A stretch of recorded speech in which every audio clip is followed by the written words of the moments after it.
आज हम लोग जावा के अंदर बेसिक टर्म्स देखने वाले हैं, जिसके अंदर हम लोग लिटरल्स क्या होता है, कमेंट क्या होता है, ऑपरेटर्स क्या होता है, ये सब चीजें डिस्कस करने वाले हैं। इससे पहले हम लोगों ने जावा के अंदर वेरिएबल्स एंड डेटा टाइप क्या होता है वो डिस्कस किया था। अगर आपने उसका वीडियो नहीं देखा है तो आप जरूर से देख लेना। तो चलो स्टार्ट करते हैं आज का सेशन। लिटरल यानी कांस्टेंट, कोई भी कांस्टेंट को जावा के अंदर हम बोलेंगे लिटरल, यानी जिसकी वैल्यू हम चेंज नहीं कर सकते वो हो जाएगा हमारे लिए लिटरल। अब लिटरल के अंदर अलग अलग टाइप के डेटा टाइप्स यहाँ पर हम यूज कर सकते हैं, यानी कि लिटरल्स जो है वो इंटीजर भी हो सकता है, वो रियल नंबर्स भी हो सकता है। इंटीजर यानी होल नंबर्स 157 उसका एक एग्जांपल हो जाएगा, एंड रियल नंबर यानी पॉइंट वाले नंबर 17.42 ये उसका एक एग्जांपल हो जाएगा। अब इंटीजर लिटरल की ही हम अगर बात करें तो उसके अंदर अलग अलग टाइप्स आते हैं। इंटीजर लिटरल के अंदर आप लोग डेसिमल का यूज हम करते हैं नॉर्मली। उसके अलावा हम लोग ऑक्टल, हेक्साडेसिमल एंड यूनिकोड का भी यूज कर सकते हैं। अब आप ये सोचोगे कि डेसिमल तो सर हमें पता है, डेसिमल यानी 0 to 9, यानी टोटल कितने डिजिट होते हैं उसके अंदर 10, बराबर। तो डेसिमल नंबर जो हम नॉर्मल मैथ्स के अंदर यूज करते हैं उसी को हम बोलते हैं डेसिमल नंबर। तो डेसिमल नंबर हमें पता है, लेकिन ऑक्टल क्या होता है? तो ऑक्टल यानी 0 to 7, जिसके अंदर सिर्फ 8 डिजिट होते हैं, तो उसका बेस क्या होता है? 8, बराबर। और ऑक्टल नंबर को रिप्रेजेंट करने के लिए यहाँ पर हम जीरो का यूज करते हैं। तो यहाँ पर आपको 045 उसका एक एग्जाम्पल दिया हुआ है। ओके, ऑक्टल के बाद एक और आता है हेक्साडेसिमल। हेक्साडेसिमल के अंदर टोटल 16 डिजिट आते हैं, जिसके अंदर हम लोग 0 to 9 एंड 8 to 8 16 डिजिट्स ले सकते हैं। तो हेक्साडेसिमल में आप बुक में भी देख सकते हो कि टोटल 16 डिजिट दिए हुए हैं, एंड 0 to 9 एंड लेटर्स के अंदर क्या आएगा? 8 to 8 आप यूज कर सकते हो। अब अगर हेक्साडेसिमल को रिप्रेजेंट करना है तो आप यहाँ पर 0x का यूज करके हेक्साडेसिमल को रिप्रेजेंट कर सकते हो, बराबर है। ओके, उसके बाद आपको यहाँ पर यूनिकोड दिया हुआ है। अब यूनिकोड जो है उसका मतलब क्या होता है? तो यूनिकोड के अंदर वर्ल्ड के अंदर जितनी भी लैंग्वेज है वो सारी लैंग्वेज कवर हो जाती है, एंड जावा जो है वो यूनिकोड को सपोर्ट करता है। एंड यूनिकोड को रिप्रेजेंट करने के लिए हम /u का यूज करेंगे यहाँ पर, बराबर है। ओके, तो यहाँ पर हमें क्या दिया है? Unicode literal consist of /u followed by 4 hexadecimal digit. तो ये आपको एग्जाम्पल भी दिया हुआ है। ओके, उसके बाद यहाँ पर हमें अगर बाइनरी यूज करना है तो आप बाइनरी नंबर भी यूज कर सकते हो। बाइनरी यानी आपको शायद पता है 0 and 1 वाली लैंग्वेज, जिसको रिप्रेजेंट करने के लिए हम यूज करेंगे 0b का, बराबर। तो यहाँ पर आपको एग्जाम्पल भी दिया हुआ है 0b 10110। तो ये हमारा बाइनरी नंबर हो जाएगा। तो कहने का मतलब कि इंटीजर कांस्टेंट के अंदर ये सारे नंबर्स यानी कि ऑक्टल, हेक्साडेसिमल, बाइनरी और डेसिमल का आप यूज कर सकते हो। उसके बाद अब हमें डिस्कस करना है रियल नंबर लिटरल्स का, यानी कि पॉइंट वाले नंबर। तो पॉइंट वाले नंबर में हम लोग यूज करेंगे 12.37। अब ये 12.37 जो है उसको आप साइंटिफिकली कैसे लिखो? तो यहाँ पर साइंटिफिकली लिखने के लिए हम यूज करेंगे यहाँ पर ई का, बराबर। अब ई यानी क्या होगा? एक्सपोनेंट। अब आप सोचोगे कि सर प्रॉपरली समझ नहीं आया, तो चलो देखते हैं प्रॉपरली समझ में आ जाए। इसलिए यहाँ पर मैंने लिखा 1.3 E12, मतलब 1.3 इंटू 10⁻², बराबर। तो ये E12 जो है वो किसको रिप्रेजेंट करता है? यहाँ पर वो 10 के पावर को रिप्रेजेंट करता है। ओके, अब यहाँ पर एक और एग्जाम्पल दिया है 12.3737 ई -108, तो उसका मतलब क्या हो जाएगा यहाँ पर 12.3737 इंटू 10⁻⁻108 बराबर। ओके, तो यहाँ पर रियल नंबर का यूज भी एज अ लिटरल आप कर सकते हो। अब जावा के अंदर रियल नंबर जो होते हैं वो बाय डिफॉल्ट डबल होते हैं। अगर एज अ फ्लोट आपको रिप्रेजेंट करना है तो आपको एफ का यूज करना पड़ेगा एज अ सफिक्स, यानी कि लास्ट में 12.25 एफ ऐसे आपको लिखना पड़ेगा। तो यहाँ पर एफ कैपिटल या स्मॉल कुछ भी आप यूज कर सकते हो। उसके बाद यहाँ पर हमें एक और एग्जाम्पल दिया है बुलियन लिटरल्स का। बुलियन यानी आपको पता है ट्रू एंड फॉल्स, इसका भी यूज एज अ लिटरल हम कर सकते हैं। उसके बाद कैरेक्टर लिटरल्स यहाँ पर दिया हुआ है। कैरेक्टर लिटरल्स के अंदर आप कोई भी सिंगल कैरेक्टर को यूज कर सकते हो जिसको हमें सिंगल कोट में लिखना है। तो यहाँ पर ए, हेज, ये सारे हमारे क्या हो जाएंगे कैरेक्टर्स। अगर आप कोई नंबर को भी सिंगल कोट में लिखते हो तो वो भी बन जाएगा कैरेक्टर बराबर। अच्छा, इसके अलावा यहाँ पर आप बैकस्लैश कैरेक्टर का यूज भी कर सकते हो एंड बैकस्लैश वाले कैरेक्टर को हम यहाँ पर एस्केप कैरेक्टर भी बोलते हैं। अब बैकस्लैश कैरेक्टर कौन कौन से है तो उसका पूरा लिस्ट यहाँ पर आपको दिया हुआ है। स्लैश एन यानी न्यू लाइन, नॉर्मली हम एंटर देते हैं न्यू लाइन के लिए, तो प्रोग्रामिंग के अंदर हम क्या लिखेंगे स्लैश एन। अब कीबोर्ड के अंदर एक टेप की भी होती है, आपको पता होगा कि जो 5 स्पेस देने के लिए होती है। तो यहाँ पर आउटपुट में भी अगर आपको स्पेस देना है तो आप स्लैश टी का यूज कर सकते हो। तो वैसे ही आपको बहुत सारे बैकस्लैश कैरेक्टर यानी कि एस्केप कैरेक्टर्स का लिस्ट आपको यहाँ पर दिया हुआ है। उसके बाद अब यहाँ पर मुझे दिया है स्ट्रिंग लिटरल्स। स्ट्रिंग, स्ट्रिंग यानी सेंटेंस बराबर। सिंपल लैंग्वेज में अगर बोले तो स्ट्रिंग हो जाएगा सीक्वेंस ऑफ कैरेक्टर जिसको हम डबल कोटेशन के अंदर रिप्रेजेंट करते हैं। तो यहाँ पर स्ट्रिंग जो है उसको भी एज अ लिटरल आप यूज कर सकते हो। ओके, अब दूसरा हमें टॉपिक दिया हुआ है कमेंट।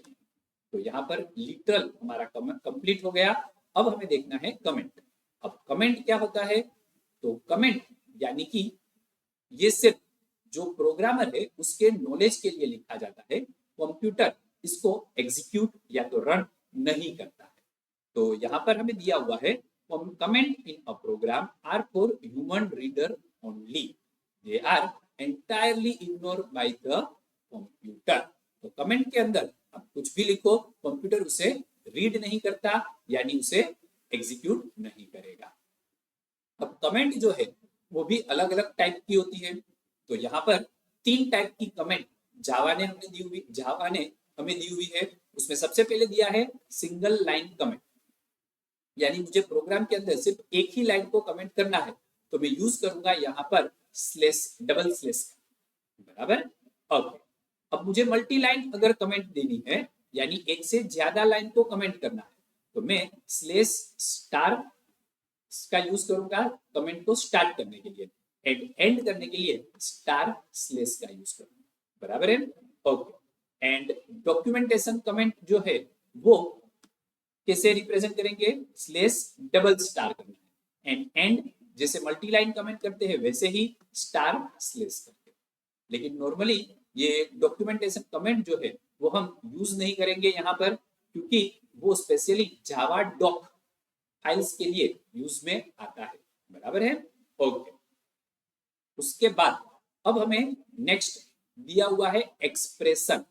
एक्सप्रेशन यानी कि कोई भी मैथमेटिकल एक्सप्रेशन जिसका हम यूज करते हैं। अगर आपको सिंपल यहाँ पर दिखाऊं तो a प्लस बी इंटू सी, इसको हम क्या बोलेंगे एक्सप्रेशन। अब यहाँ पर मैथ के रूल के हिसाब से ही प्रायोरिटी भी दी जाती है। आपको पता होगा कि सबसे पहले मैथ्स में ब्रैकेट की प्रायोरिटी होती है। तो यहाँ पर ये इक्वेशन के अंदर सबसे पहले a प्लस बी परफॉर्म होगा और उसका जो भी आंसर आएगा उसके साथ c को मल्टीप्लाई किया जाएगा बराबर है। ओके, तो ये हो गया हमारा एक्सप्रेशन। एक्सप्रेशन के बाद अब हमें दिया है ऑपरेटर्स। अब जावा के अंदर यहाँ पर बहुत सारे ऑपरेटर्स होते हैं, तो उसमें से हमें कौन कौन से ऑपरेटर्स यहाँ डिस्कस करने हैं। तो सबसे पहले दिया है arithmetic, comparison, logical, conditional and assignment operators को यहाँ हम डिस्कस करने वाले हैं। तो सबसे पहले हमें स्टार्ट करना है अरिथमेटिक ऑपरेटर से। अब अरिथमेटिक ऑपरेटर के अंदर हम कौन कौन से सिंबल्स का यूज करेंगे, तो plus, minus, multiplication, division and modulus. ये आपको जो परसेंटेज की साइन दिख रही है उसको जावा के अंदर हम बोलेंगे मॉड्यूलस। और उसका यूज क्या होता है, तो ये मॉड्यूलस जो है वो हमें रिमाइंडर देता है। बराबर, ओके। यहाँ पर आपको एग्जाम्पल भी दिया हुआ है 8 मॉड्यूलस 3। तो यहाँ पर रिमाइंडर क्या आएगा, 2। ओके। अब अरिथमेटिक ऑपरेटर को प्रॉपर्ली समझने के लिए हम उसका एक एग्जाम्पल प्रैक्टिकल देख लेते हैं। तो उसके लिए सबसे पहले हम यहाँ पर नोटपैड चालू कर देते हैं। नोटपैड के अंदर यहाँ पर मैंने एक क्लास बना दिया, पब्लिक क्लास डेमो। और क्लास के अंदर हम यहाँ पर लिख देते हैं पब्लिक स्टैटिक वॉइड मेन। और उसके अंदर मैंने लिखा स्ट्रिंग आर्ग्यूमेंट्स। बराबर, और कर्ली ब्रैकेट चालू करके हमने यहाँ पर कंप्लीट कर दिया। तो ये हमारा बेसिक स्ट्रक्चर रेडी हो गया। अब यहाँ पर मैंने लिखा इंटीजर, इंटीजर यानी डेटा टाइप। उसके बाद मैंने लिखा ए इज माई वेरिएबल। यहाँ पर मैंने a is equal to 10, b is equal to 20 and answer, ये वेरिएबल्स ले ली। अब यहाँ पर b इज इक्वल टू 20 और आंसर, तो यहाँ पर a, b एंड आंसर ये तीनों हमारे वेरिएबल्स हो जाएंगे। अब मुझे क्या करना है, यहाँ पर answer equal to a plus b। अब मुझे 10 प्लस 20 30 मिल जाएगा। तो यहाँ पर मैंने प्रिंट करना है मुझे, तो मैंने लिखा system dot out dot print ln। और यहाँ पर answer equal to double quotation में लिखा है, यानी वो एज इट इज प्रिंट होगा। फिर मैंने लिखा प्लस आंसर। अब प्लस लिखा है यानी वो कॉन्केट कर देगा, किसके साथ कॉन्केट करेगा, ये आंसर इक्वल टू जो लिखा है उसके साथ वो कॉन्केट कर देगा जो आंसर आएगा उसको। बराबर, ओके। तो हमारा काम हो गया। अब इसको मैं सेव कर देता हूं। अब सेव मुझे कौन से नाम से करना है, तो सेव मुझे डेमो के नाम से करना है, यानी कि क्लास का जो नाम है वही नाम से मुझे यहाँ पर सेव करना है। और हम लोग कहाँ सेव कर देंगे, तो मैं डेस्कटॉप के ऊपर चला गया, स्टैंडर्ड 12 फोल्डर में चला गया और यहाँ पर मैंने लिखा demo dot Java and save as type में मैंने ऑल फाइल्स कर दिया एंड सेव के ऊपर क्लिक कर दिया। तो हमारा काम हो गया। अब हम यहाँ पर स्टैंडर्ड 12 फोल्डर में चले जाते हैं, वहां पर मैंने लिखा cmd, तो कमांड प्रॉम्प्ट चालू हो जाएगा और यहाँ पर मैंने लिखा जावा सी डेमो डॉट जावा। तो ये हमारा कंपाइल हो गया और रन करने के लिए मैंने लिखा जावा स्पेस डेमो, तो मुझे आंसर मिल गया 30। बराबर है। अब मुझे यहाँ पर माइनस भी करना है, मल्टीप्लीकेशन भी करना है, तो क्या करें, तो मैं ये दो लाइन को कॉपी कर रहा हूँ। कॉपी करके हमने यहाँ पर पेस्ट कर दिया। अब प्लस की जगह पर सिंपल माइनस कर दो तो आपका काम हो जाएगा एंड जो भी आंसर आएगा उसे एज इट इज प्रिंट कर देंगे। अब आपको मल्टीप्लीकेशन भी करना है तो सिंपल यहाँ पर साइन को चेंज कर दो, जो भी आंसर आएगा वो प्रिंट हो जाएगा। अब मुझे यहाँ पर मॉड्यूलस भी करना है, तो मैंने यहाँ पर मॉड्यूलो ऑपरेटर का यूज कर लिया, तो मुझे आंसर मिल जाएगा। अब मैंने सेव किया, सेव करके वापस प्रोग्राम को कंपाइल कर रहा हूँ, क्योंकि मैंने मॉडिफिकेशन किया है तो कंपाइल किया मैंने, कोई एरर नहीं आई। अब इसको रन कर देते हैं। तो यहाँ पर आप देखो आंसर मुझे मिल रहा है 30 -10 210। अब इजीली समझ में आ जाए इसलिए आप एक चीज कर सकते हो, यहां पर मैंने लिख दिया एडिशन, तो ये एडिशन का आंसर है, ये माइनस का आंसर हो गया, ये मल्टीप्लिकेशन का आंसर हो गया,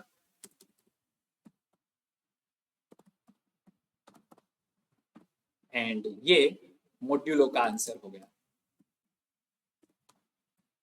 सेव कर दिया, वापस मॉडिफिकेशन किया है इसलिए कंपाइल किया, कंपाइल करके रन कर दिया। तो अब आपको इजीली समझ में आ जाएगा कि addition, subtraction, multiplication and modulo का क्या आंसर आया। बराबर, ओके।